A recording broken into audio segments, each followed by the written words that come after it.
അവൻ നൂറുദ്ദീൻ. നൂറ് എന്ന് ചെറുതാക്കി വിളിക്കും. എൻ്റെ ബാല്യകാല സുഹൃത്ത്. അവൻ ഈ നഗരത്തിലാണ്. ഇവിടെ മാമ ബീരാനിക്കയുടെ കൂടെയാണ് നൂറിന്റെ താമസം. മാമയുടെ കച്ചവടത്തിന് സഹായിക്കലാണ് പണി.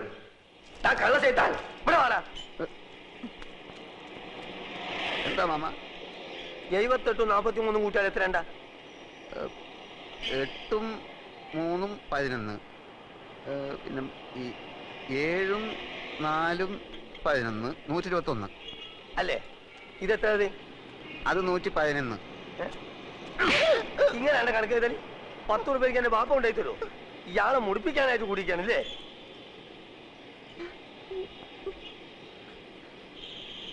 ഈ എന്താണ്ട് കുന്തം മുണിക്കമായിരിക്കണേ? അന്റെ മൂന്ന കാണാനല്ലേ എരപ്പ ആൾക്കാർ വന്നിക്കണേ? പോയി പണി കള്ള ലക്ഷണം കേട്ടോ.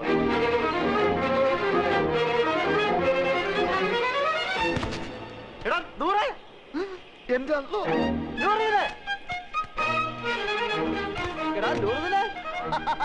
എനിക്കറിയാം നീ സ്റ്റേഷനിൽ വന്ന കാണും തിരക്കിനിടപെട്ട് വട്ടം കറങ്ങിണ്ടാവുന്ന. ഞാനും നിന്നെ പരിധി എവിടെ കാണാൻ? നിന്റെ ഈ മുടിഞ്ഞ കട കണ്ടുപിടിക്കാൻ ഞാൻ എവിടെയൊക്കെ അന്വേഷിച്ച്. നീ നിങ്ങൾക്ക് കുടിക്കാൻ എന്ത് ജ്യൂസാ വേണ്ടിയത്?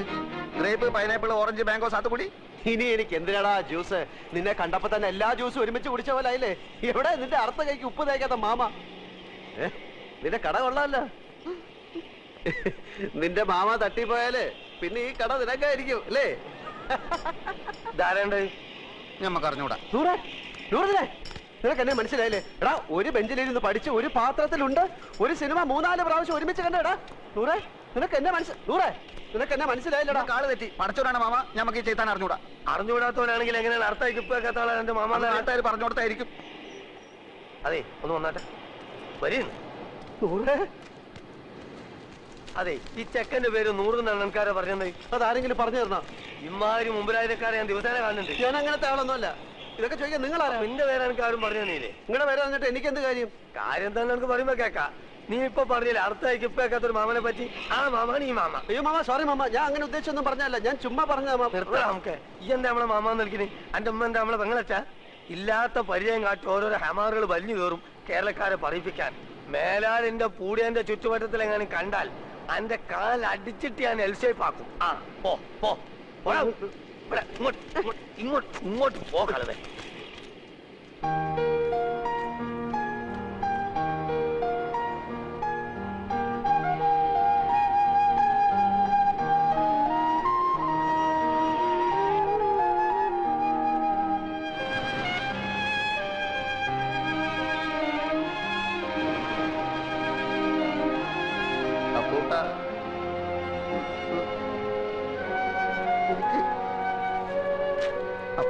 ഈ കടപ്പുറം നിന്റെ തറവാട്ട് അറിയാവുന്നല്ല.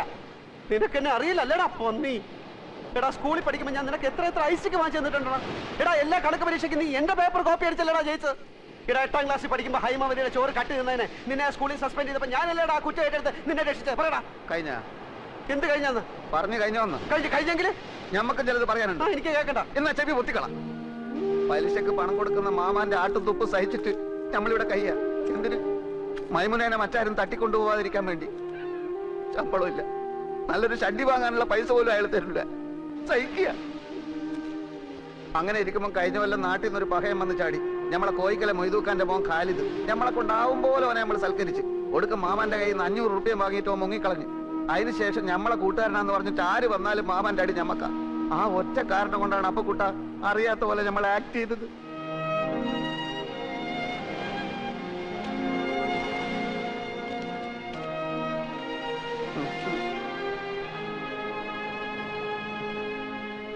എന്നാലും ഒരെന്നാലുമില്ല.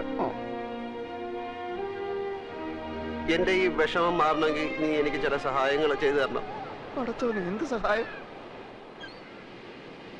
അച്ഛന്റെ കേസിന്റെ കാര്യം ഞാൻ എഴുതിയിരുന്നല്ലോ. പെൻഷൻ വരെ അവർ പിടിച്ചു വെച്ചു. ഇളയ പെങ്ങളാണെങ്കിൽ മെഡിസിന് 3-ാം വർഷമാണ്. കേസും ഫീസും ചെലവും നടത്തി ഒരു വഴിയാധാരത്തിന്റെ വക്കിലാണ് ഞാൻ. വീട് വിൽക്കാൻ നോക്കിയപ്പോൾ ഇവിടുത്തെ അളിയെ സമ്മതിക്കുന്നില്ല. നാട്ടിൽ ചെന്ന കടക്കാരെല്ലാം കൂടെ എന്നെ എടുത്തിട്ടിരിക്കും. ഈ അവസ്ഥയിൽ എനിക്ക് എന്ത് സഹായമാണ് വേണ്ടതെന്ന് നിനക്ക് ഊഹിച്ചൂടെ? ഊഹിക്കാം. ആദ്യം കിടക്കാനൊരു സ്ഥലം, അതെ, പിന്നെ ഒരു പണി. അതെ, രണ്ടും നടക്കൂല. നൂറേ, മോനെ അപ്പക്കുട്ട, നമ്മൾ തലയായിക്കുന്ന എവിടെയാന്ന് അറിയാം നിനക്ക്? ഇത് അങ്ങോട്ട് നോക്ക്. ആ ജ്യൂസ് കടയുടെ പിന്നിലൊരു മറയുണ്ട്, അവിടെയുള്ളൊരു ബെഞ്ചിലാണ്.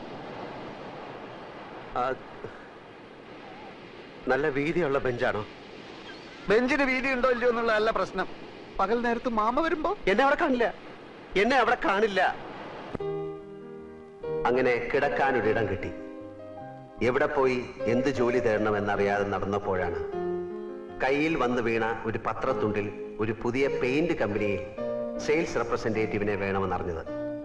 3000 രൂപ ശമ്പളം, ടൈ കെട്ടണം, ബെൽറ്റും ഷൂവും വേണം, എല്ലാം ഓക്കെ. പക്ഷെ ജോലി വേണമെങ്കിൽ സ്വന്തമായി ഒരു മോട്ടോർ സൈക്കിൾ ഉണ്ടാവണം. ഒന്ന് തൽക്കാലം വാടകയ്ക്കെടുത്ത് ജോലി സംഘടിപ്പിച്ചു. പക്ഷേ അതുകൊണ്ടായില്ല. നൂറിനോട് കാര്യം അവതരിപ്പിച്ചു. നിങ്ങൾ നിങ്ങളുടെ ഇഷ്ടം പോലെ ചെയ്. ബാപ്പ എങ്ങാനും അറിയാലോ? അറിയാ എന്റെ കരളെ. പകയാ ചതിക്കല്ലേ, സ്നേഹമുള്ളവളാ മൈമുന. എടാ നൂറെ, 5000 രൂപ കൊടുത്താൽ മാർവാടി ബൈക്ക് വരും. 2000 എന്റെ കയ്യിലുണ്ട്. ഇത് വെച്ച് 3000. ബൈക്കും ജോലിയും കയ്യിൽ. 600 രൂപ അടവുള്ളൂ. എല്ലാം ശരിയാവും. നീ വാ. ഇടക്കാല ആശ്വാസം പോലെ ഒരു മുറിയും പണിയുമായി. ജീവിതം കൂടുതൽ വഷളാവുകയാണ്. ആഹാരവും വാടകയും പെട്രോളും കഴിയുമ്പോൾ ശമ്പളം തീരുന്നു. 3 മാസമായി ബൈക്കിന്റെ കുടിശ്ശിക അടച്ചിട്ടില്ല. ബൈക്ക് വാങ്ങാൻ കാശ് എന്ന മാർവാടിയുടെ ഗുണ്ടകൾ അത് പിടിച്ചു വാങ്ങാൻ തപ്പി നടക്കു തുടങ്ങി. അതിലും കഷ്ടമാണ് നൂറിന്റെ മുഖത്ത് നോക്കാൻ. മൈമുനയുടെ 3000ന്റെ പലിശ കയറി വരുന്നു. പെയിന്റ് വിറ്റ് കിട്ടുന്ന കമ്മീഷൻ കൊണ്ട് ജീവിതം മുന്നോട്ട് പോകുന്ന ലക്ഷണമില്ല. നാട്ടിലെ കാര്യം അതിലും കഷ്ടമാണ്. അങ്ങനെ ഇരിക്കെയാണ് കമ്പനിയുടെ സൂപ്പർവൈസർ ബാലൻ ഒരു പെയിന്റ് കട തുടങ്ങുന്ന കാര്യം പറഞ്ഞത്. എംപ്ലോയീസിന് കമ്പനി 90 ദിവസത്തെ സ്റ്റോക്ക് കടം തരും. കച്ചവടം കഴിഞ്ഞ് കാശ് കൊടുത്താൽ മതി. കട തുടങ്ങാനുള്ള കാശ് ബാങ്കിൽ നിന്ന് ലോൺ തരും. ചെറിയ തോതിൽ തുടങ്ങിയതാ ഞാൻ. ഇപ്പൊ എല്ലാ ചെലവും പോയിട്ട് മാസം 20,000 രൂപ എന്റെ പാക്കറ്റിൽ കിടക്കും. ഞാൻ ബാങ്കിൽ പോയി അപേക്ഷിച്ചു. 2 വർഷത്തേക്കെങ്കിലും സ്വന്തമായോ വാടകയ്ക്കോ ഒരു കട കയ്യിലുള്ളതായി കാണിച്ചാൽ ലോൺ തരാം എന്ന് സർദാർജി മാനേജർ പറഞ്ഞു. കൊടുക്കാന്ന് പറഞ്ഞിട്ട് മാസം 2ആയി. മാമ അറിഞ്ഞാൽ എന്റെ മയ്യത്തും ഓളെ നിക്കാഹ് ഒരുമിച്ച് നടക്കും. എടാ, അതിപ്പോ ഞാൻ പണം കൊടുത്താലും നിന്റെ മയ്യത്തും അവളുടെ നിക്കാഹും ഒരു ദിവസം തന്നെ നടക്കും. നീ അയാളെ താങ്ങി നടക്കുന്നിടത്തോളം കാലം ഈ നിക്കാഹ് നടക്കില്ല. ഓളെ വേറെ ആരെങ്കിലും കെട്ടിക്കൊണ്ടു. ബേജാറാക്കുന്ന വർത്താനം പറയല്ലേ അപ്പക്കുട്ട. നീ ഒരു കാര്യം ചെയ്യും. നീ ആ കട തൂത്തുവായിരുന്ന പണി നിർത്തിയിട്ട് സ്വന്തമായിട്ടൊരു കച്ചവടം തുടങ്ങാൻ നോക്ക്. അതിന് പണം വേണ്ടേ? ഉണ്ടാക്കണം. അതെങ്ങനെ? നീ എന്റെ കൂടെ നിക്കേ. ഞാനൊരു പെയിന്റ് കട തുടങ്ങാൻ പോവാണ്. ഒരു 4 ലക്ഷം രൂപയാവും. പണം കായ്ക്കുന്ന മരം എന്തെങ്കിലും നട്ടുപിടിപ്പിച്ചിട്ടുണ്ടെങ്കിൽ 4 ലക്ഷം പോലും. എടാ, ബാങ്ക് തരും. മാനേജറെ പോയി കണ്ടു. നല്ല അമ്പോറ്റി ഒരു സിംഗ് ലോണിനുള്ള ആപ്ലിക്കേഷൻ കൊടുത്തു. അടുത്ത ആഴ്ച കാശ് കിട്ടും. അപ്പൊ കൂട്ടാ നമ്മളെ അങ്ങനെ മണ്ടനാക്കല്ലേ. എന്നെ വിശ്വാസം ഇല്ലെങ്കിൽ നീ എന്റെ കൂടെ വാ. ബാങ്ക് മാനേജറുടെ വായി തന്നെയൊക്കെ 2 ലക്ഷം രൂപ ഡിപ്പോസിറ്റ് കൊടുത്താൽ 10 ലക്ഷം രൂപയുടെ സ്റ്റോക്ക് വരും. വിറ്റിട്ട് 3 മാസം കൊണ്ട് പൈസ തിരിച്ചു കൊടുത്താൽ മതി. കടയുടെ വാടക 1.25 ലക്ഷം രൂപ. പോയിട്ട് 75,000 25,000 വീട്ടിലേക്ക് അയച്ചു കൊടുത്താലും കുറെ നാളത്തേക്കുള്ള കേസും ഫീസും നടക്കും. ബാക്കി 50,000 15,000 കൊണ്ട് മറ്റേ മോട്ടോർ ബൈക്ക് മാറാടിയുടെ മുഖത്ത് വലിച്ചോണ്ട് കൊടുക്കും. ബാക്കി 30,000 15,000 കൊണ്ട് അന്തസ്സുള്ള വൃത്തിയായിട്ടൊരു സ്ഥലം താമസിക്കാൻ. അപ്പൊ മൈമുനയുടെ 3000 അത് കൊടുക്കും. പോയിട്ട് 22,000. അത് ഞാൻ എന്ത് ചെയ്യുന്നറിയോ? കൊറേ കുപ്പായം വാങ്ങും, കൊറേ സിനിമകൾ. എടാ മണ്ട മുത്തപ്പ, അത് ഞാൻ നിനക്ക് തരും. ഒരു ജ്യൂസ് കട തുടങ്ങാൻ.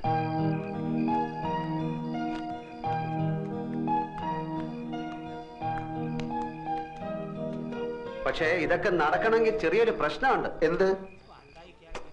2 വർഷത്തെ കടവാടക മുൻകൂർ കൊടുത്താലേ ഈ ഓണർ വാടക ചീട്ട് എഴുതി തരൂ. അത് കാണിച്ചാലേ ലോൺ കിട്ടൂ. തിങ്കളാഴ്ച ലോൺ കിട്ടും.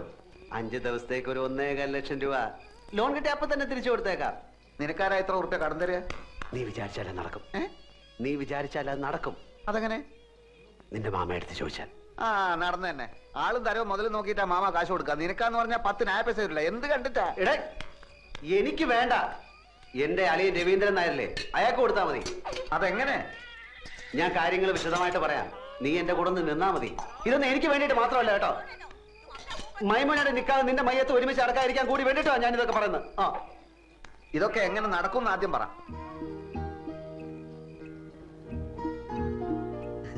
ഞമ്മളിപ്പോ വന്നത് മാമാന്റെ അടുത്ത് ഒരു രഹസ്യം പറയാനാണ്. ഏത് ലക്ഷാധിപതികൾക്കുണ്ടല്ലോ ഇടയ്ക്ക് പണത്തിനൊരു വലിച്ചല്.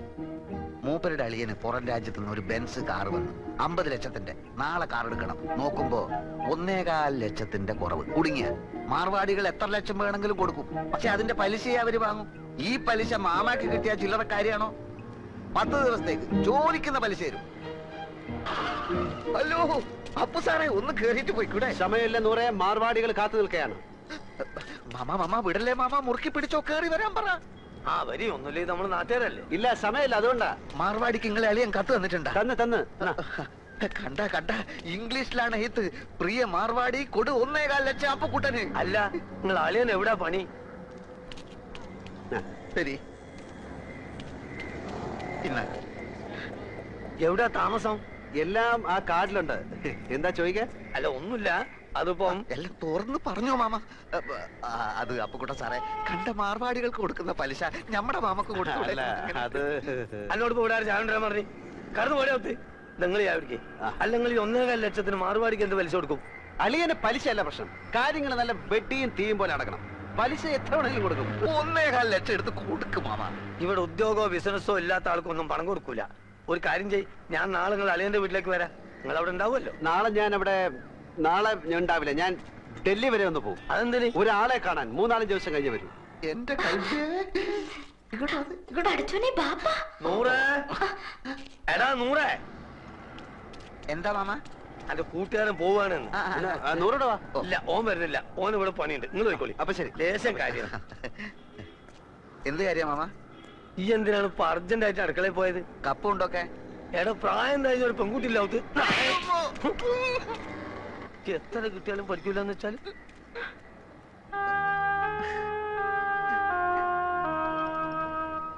കേസ് ജയിച്ചാൽ അച്ഛന്റെ പെൻഷനും പ്രൊവിഡന്റ് ഫണ്ടും ഒക്കെ കിട്ടുമല്ലോ. അപ്പൊ തിരിച്ചു കൊടുക്കാം. അതാ തൽക്കാലം കടം വാങ്ങാന്ന് വിചാരിച്ചത്. അല്ലാണ്ട് വേറെ വഴിയില്ലല്ലോ. വീട് വിൽക്കാൻ രവിയേട്ടന് എതിരെ നിൽക്കുന്നിടത്തോളം കാലം ഇങ്ങനെ വല്ലതും നോക്കുന്നതാ നല്ലത്.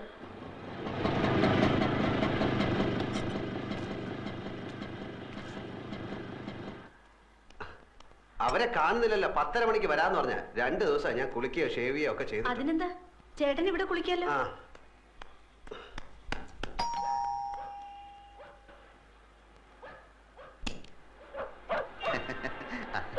ബീരാനിക്ക വരൂന്ന് പറഞ്ഞിരുന്നു. വരൂ വരൂ, ചേട്ടൻ ഇപ്പൊ കുളിക്കാൻ കയറിയതേ ഉള്ളൂ. ഇത്ര നേരം കാത്തിരുന്നു. ഇരിക്കൂ. രവീന്ദ്രനാഥ് മിസ്സിസ് ആണല്ലേ? അതെ ചേട്ടാ, ദേ കാശിന്റെ ആൾക്കാർ വന്നു.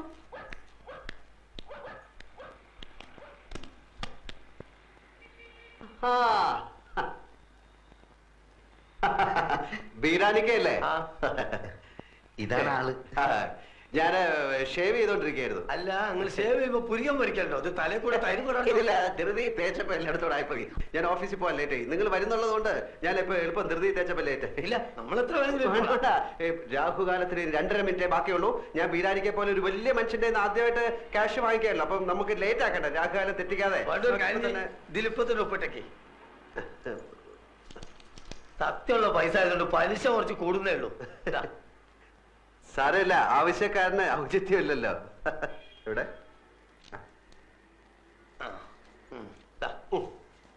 ഇതൊരു 40 ഉറുപ്പിയുടെ കുറവുണ്ടാവും. കാരണം ഞാൻ ഓട്ടോറിക്ഷ എടുത്ത് വന്നാണ് ഇങ്ങോട്ട്. അതിന് കൊടുത്ത് നിങ്ങൾ ആവശ്യത്തിന്. സാരമില്ല, ഞങ്ങൾ ആദ്യമായിട്ടാണ് അന്യനായ ഒരാളുടെ കയ്യിൽ നിന്ന് പൈസ കടം വാങ്ങിക്കുന്നല്ലേ. ഞാനും ആദ്യമായിട്ടാണ് ഇത്ര വലിയൊരു എമൗണ്ട് കടന്നു കൊടുക്കണേ. ഇങ്ങനൊരു നിവർത്തിയോട് വന്നതുകൊണ്ടാ. പിന്നെ ഞാനൊന്ന് കുളിച്ച് റെഡി ആയിട്ട് വരാം. Okay okay okay. അപ്പൊ ഇന്ന് 11, അടുത്ത 21-ന്. അതെല്ലാം നമ്മൾ പറഞ്ഞ മാതിരി 100 പറഞ്ഞില്ലേ? 100 പറഞ്ഞു, എന്നാലും പോരല്ലോ. നമ്മൾ തമ്മിലൊന്ന് ഉറപ്പിക്കണ്ടേ? ഞാൻ വാക്ക് മാറില്ല ബീരാനിക്ക, നിങ്ങൾ ധൈര്യമായിട്ട് വെക്കോളാം. പിന്നെ നമ്മൾ പോയിട്ട് വരാം. വരി, വരി. അപ്പൊ നമ്മളെ പറഞ്ഞ പോലെ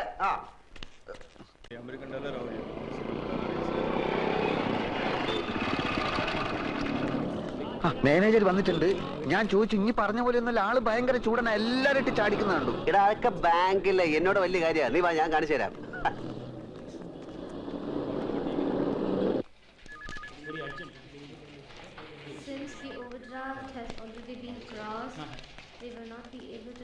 ഉച്ചക്ക് ഞാൻ വരില്ല. ഇവിടെ കഴിച്ചോളാന്ന്. ഇവിടെ നേരത്തെ ഇരുന്ന മാനേജർ ഒരു സർദാർജി മൊത്തം കുളമാക്കിട്ട് പോയിരിക്കാണ്. വേണ്ടെന്ന് പറഞ്ഞില്ലേ? സാറ് പുതുതായിട്ട് വന്നാണല്ലേ? നേരത്തെ ഇരുന്ന സിംഗ് സാറിനെ എനിക്കറിയാം. എന്താ പറയുന്നത്? സാറിന് പൂ. സാറിന്റെ പൂ എടുത്തോണ്ട് പോണോ? പൂ എനിക്ക് അലർജിയാ.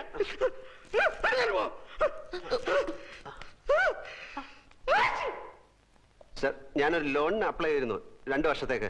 ഒരു കടയെടുത്തിട്ട് വരാമെങ്കിൽ ഉടനെ ലോൺ തരാന്ന് പറഞ്ഞു. ആര്? സിംഗ് മാനേജർ. അയാളല്ലേ പറഞ്ഞത്? ഞാൻ പറഞ്ഞിട്ടല്ലോ, അയാൾ പോയി. ഞാൻ ആർക്കും ലോൺ കൊടുക്കാറില്ല. സാർ അങ്ങനെ പറയരുത്. 1.25 ലക്ഷം റുപ്യ ഇരട്ടി പലിശക്ക വാങ്ങിയത് ഇവനേതാ? എന്റെ സുഹൃത്താണ്. ഇവനെ ആദ്യം പിടിച്ച് പുറത്താക്കെ. ഇവനെ കണ്ടപ്പോഴേ എനിക്ക് അലർജി അറിയാതെ. പിടിച്ച് പുറത്താക്കെ. നീ വെളിയിറങ്ങി, ഞാൻ ഒന്ന് സോപ്പിട്ടിട്ട് വരാം. പോ. സർ സർ എന്താ തന്റെ പേര്? അപ്പുക്കുട്ടൻ. ആപ്ലിക്കേഷനിൽ ജി അപ്പുക്കുട്ടൻ നായർ ചേരയിലെന്നാണ്. സാറിന്റെ പേരെന്താണ്? ഇയാളുടെ കൂടെ പോയി തന്റെ ആപ്ലിക്കേഷൻ തിരിച്ചു മേടിച്ചോണ്ട് പൊയ്ക്കോളൂ. സാർ ഞാനൊരു മലയാളിയാണ് സാർ. അതുകൊണ്ട് തന്നെ തരില്ലെന്ന് ഉറപ്പിച്ചത്. മലയാളിയിൽ നിന്ന് കേട്ടാ എനിക്ക് അലർജിയാ. സാർ ഞാൻ ആത്മഹത്യ ചെയ്യും സാർ. ലോക ചരിത്രത്തിൽ ഇന്ന് വരെ ബാങ്ക് ലോൺ കിട്ടാത്തതിന്റെ പേരിൽ ഒരാൾ ആത്മഹത്യയായിട്ട് ഞാൻ കേട്ടിട്ടില്ല. ആ കണ്ടിട്ടാണോ? Please get out. Sir please പിടിച്ച് പുറത്താക്കണോ? Sir please sir. പോടോ. പറയുന്നു രാവിലെ ആകുമ്പോ ഓരോരുത്തമ്മ കെട്ടിയെടുത്തോളൂ. പൂവും കായും അവന്റെ. ഇനി നമ്മൾ എന്ത് ചെയ്യണം? നമ്മളോ? എനിക്കെന്താ കുഴപ്പം? 2000 റുപ്യന്റെ പണി, മോട്ടോർ സൈക്കിള്, താമസിക്കാൻ സ്ഥലം എല്ലാം ഉണ്ടല്ലോ. ഞമ്മക്കെന്താ ഉള്ളത്? മാമയും പോയി, മൈമുനയും പോയി. കയ്യിലാണെങ്കിൽ കാശില്ല. പടച്ചോനെ കണ്ണിലിരുട്ട് കയറുന്നത് പോലെ തോന്നുന്നു. അത് സന്ധ്യ ആവാൻ പോകുന്നോണ്ട് തോന്നുന്നായിരിക്കും. എന്ത് ഇരുട്ട്? അപ്പൊ നെഞ്ചിൽ കത്തിക്കൊണ്ടിരിക്കുന്ന തീയ? എടാ എന്റെ അവസ്ഥ ഒന്ന് ആലോചിച്ചോ. ഒരു പൂവെടുത്ത് ചെവിയിൽ വെച്ചിട്ട് റോഡിൽ കൂടി ഒന്ന് ഓടിയാലോ എന്ന് ആലോചിച്ചിരിക്കുകയാണ് ഞാൻ. ഓ എന്തൊക്കെ ബഹളങ്ങളായിരുന്നു. 3000 ഇവിടെ, 5000 അവിടെ, 25,000 രൂപന്റെ പാപ്പനം. നമ്മളൊന്നും പറയുന്നില്ല. നീ കൂടുതൽ വർത്താനൊന്നും പറയണ്ട. നിന്റെ അത്യാഗ്രഹം കൊണ്ടാ കിട്ടാനുള്ളതും കൂടെ കിട്ടാതെ പോയത്. പാദുഷയുടെ സ്വപ്നം. ഇടാ സ്വപ്നം കാണുന്നതിന് ചില അതിരൊക്കെ ഉണ്ട്. ദൈവത്തിന് അർക്കാത്തൊന്നും സ്വപ്നത്തിൽ കാണാൻ പാടില്ല. പട്ടിണി പണ്ടാരം പാദുഷയുടെ സ്വപ്നം കാണുന്നു. അതെന്നാ കിട്ടാനുള്ളത് കൂടെ ഇല്ലാതായി പോയത്.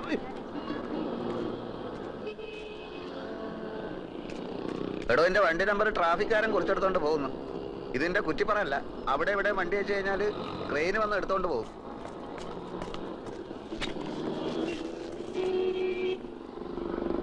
ബാങ്ക് മാനേജർ മാറിയത് എന്റെ കുഴപ്പം കൊണ്ടാണോടാ എന്ന് നമ്മൾ പറഞ്ഞ. പിന്നെ നീ എന്റെ ഉമ്മയ്ക്കും പാപ്പയ്ക്കൊക്കെ പറഞ്ഞത് ഏത് കെയറോഫില്? ഇന്നെ സഹായിക്കാൻ വന്നിട്ടില്ലേ നമ്മൾ ഈ ഗതിയിലായത്? നിനക്ക് ജ്യൂസ് കട തുടങ്ങാനുള്ള അതിമോഹം കൊണ്ടല്ലടാ നീ എന്നെ സഹായിക്കാൻ വന്നത്. നേരപ്പേ ഏതായാലും ഇങ്ങനെയൊക്കെ ആയി. നമ്മൾ തമ്മിൽ വർത്താനം പറഞ്ഞ് അങ്ങോട്ടും ഇങ്ങോട്ടും തെറ്റിയിട്ട് കാര്യമൊന്നുമില്ല. ഞാൻ ചിലതൊക്കെ തീരുമാനിച്ചിട്ടുണ്ട്. എന്ത്? വേറെ വഴിയൊന്നും കണ്ടില്ലെങ്കിൽ ഞാൻ മോഷണം തുടങ്ങും. മോഷണോ എന്ന് വെച്ചാല്? ഓ നീ ആ വാക്ക് കേട്ടിട്ടില്ലല്ലോ. ഹൈമവതിയുടെ ചോറ് കട്ട് തിന്ന ആ പ്രവർത്തിക്ക് ഇപ്പോഴും മോഷണം എന്ന് തന്നെ പറയുന്നത്. മനസ്സിലായോ? നീ പാര ചോറ കട്ടുന്ന? ചോറല്ല, കാശുള്ളവന്റെ വീട്ടിൽ കയറി ഞാൻ മോട്ടിക്കും. പിടിച്ചാൽ പിടിക്കുന്നവനെ കൊല്ലും. അപ്പം ജയിലിൽ പിടിച്ചിടും, എന്നിട്ട് തൂക്കി കൊല്ലും. അപ്പൊ പിന്നെ ഒന്നും അറിയട്ടല്ലോ. അപ്പൊ കൂട്ടാ നിനക്ക് ചെവിയിൽ പൂവും വെച്ച് റോട്ടിൽ കൂടെ ഓടാൻ നേരായി.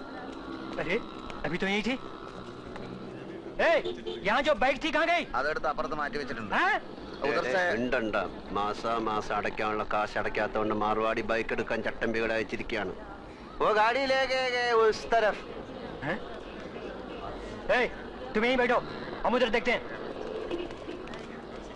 അവന്മാർക്ക് നിന്നെ കണ്ടിട്ട് മനസ്സിലായില്ല. മാർവാടിയല്ലേ എന്നെ കണ്ടിട്ടുള്ളൂ, ചട്ടമ്പികൾ എന്നെ കണ്ടിട്ടില്ലല്ലോ. തൽക്കാലം ബൈക്ക് ഇവിടെ ഇരിക്കട്ടെ, നമുക്ക് പിന്നെ എടുക്കാം.